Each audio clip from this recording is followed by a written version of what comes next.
All right, everybody, welcome back to Mad Money. Today we're going to be talking about a company where I spent approximately $10,000, US dollars, of course, under that maple bucks, investing in a company. And it's a speculative growth company, so a lot of you guys might be saying, ooh, speculative growth, oil, materials, precious metals are the way right now. But at the end of the day, you have to be buying some of these companies when other people are fleeing for the hills. And so I think this is a good opportunity, as this company is down from a high of $45 just about a year ago to where it's trading at today, which I picked it up at $10.45, 1,000 shares.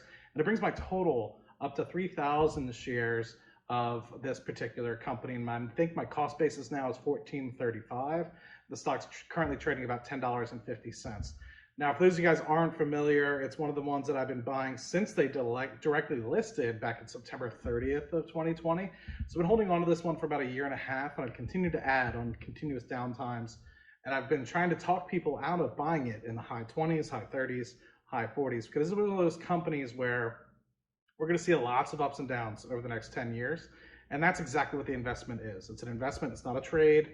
We're looking at it for 10-year time horizon. Anybody that's been listening to me and listening to the words coming out of my mouth about this particular company, recognize that this is a long-term investment, 10, 15, 20 years. And I want to highlight specifically some key numbers coming out of the full year, fourth quarter 2021 results here, specifically talking about revenue growth, retention, customer acquisition, that are quite astonishing. And now that Palantir has finally, in the beginning of their, company history, really started to amp up a sales team since they've been around since 2003, you're really starting to see the benefits of that. And I think a lot of people give Palantir, or ticker symbol PLTR, a lot of crap about, oh, they've been around since 2003. Why isn't their revenue better? Why aren't they doing?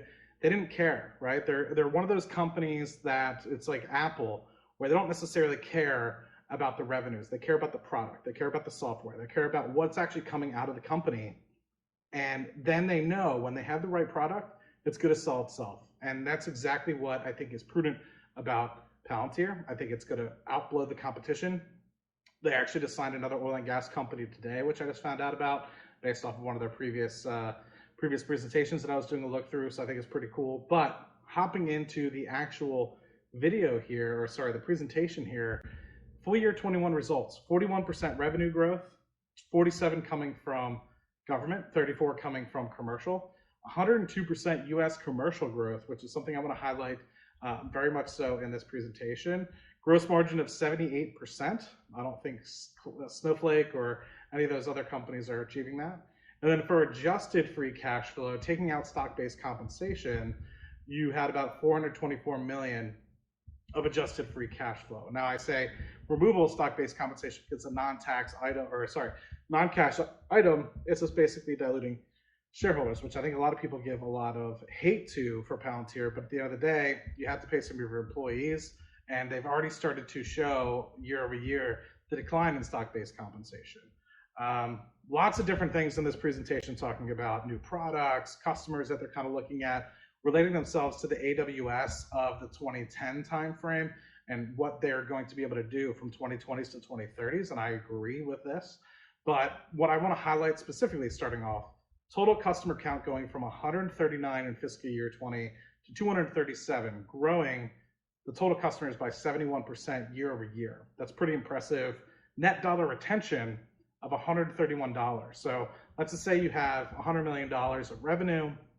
They were able to grow that and retain that by an additional 31 million year over year, is basically what they're saying here. Not only were they able to retain the customers, they were able to actually upsell them for an additional 31% of their contracts. We'll get into that in just a moment. So talking specifically about the commercial business, commercial momentum being, as you can see, quarter one through Q4, double digits throughout the entirety, 200% commercial customer count growth, 49 customers in fiscal year 20 and 147 in fiscal year 2021. That has a huge piece to deal with the recent sales team. And I think you're going to continue to see, as 2021 was a huge year for hiring sales folks, 2022, 2023 also doing the same. And I think this is important because not only are they getting the customers through the door, but you're seeing those cohorts grow. And what I mean by cohort, we'll touch on just a second. So US commercial over 150% customer growth, commercial overall 113, international 103% customer growth. So that's just talking about US commercial. I don't necessarily care about that, but sales headcount, you can see that basically they had 0 salespeople in fiscal year 2020. Now they finally have some folks in 2021. And the people that they actually have a tenure of greater than 9 months is 25. So they're starting to get to the point where they're said, hey, our software is actually there. We're here. Let's actually get it out to the people, right? We've been able to test it with government. We're here to move it on to the customers and the retail sector. Let's go. Like they did their testing and now they're ready to go. What I want to highlight here is specifically talking about the cohorts. The only one that actually isn't beneficial is this 2017 cohort, meaning contracts that were coming from 2017 or before is actually shrinking in the US commercial market. And I think I know some companies that are doing that are causing that. What you are seeing is 2018, 2019, 2020, 2021, they're continuing to grow from 7 million to 10, 15 to 17 for 2018. And then for 2019 cohorts, 19 million to 69 million to 102 million. So that's that retention rate, that net retention rate that's continuing to grow. And then same thing with the 2020 cohort. Started off at, 6 million for the US commercial, and then it grew to 18 million. So basically grew by 200% there. And I anticipate you would see going into 2022 the same for this 2021 cohort that's kind of coming in here. That's talking a little bit about the commercial growth, 109% coming out of the US, the non-US commercial there.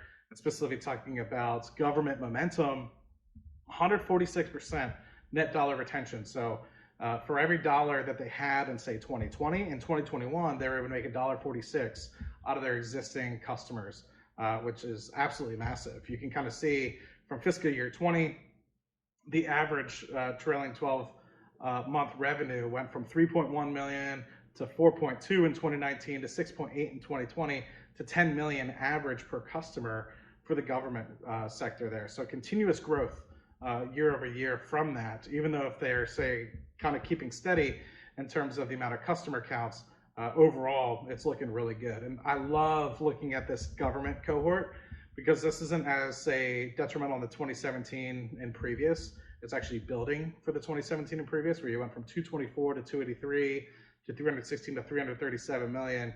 So growing this by almost 50% from 2018 to 2021. Looking at some of the 2017 cohorts here, and you can see the same for the 2018, growing from 31 million to 61 million to 199 million to 282 million. Like that's massive growth year over year for just contracts that were signed in 2018, continuous upsell. And I think that that's the huge piece of Palantir that a lot of people aren't looking at. They're just getting their sales team kicked off. They're perfecting the sales, or they're perfecting the software before they started sales. They're continuously able to get not only more people year over year through the door, but they're also continuing to upsell them year over year. And I think that that's a huge piece of it.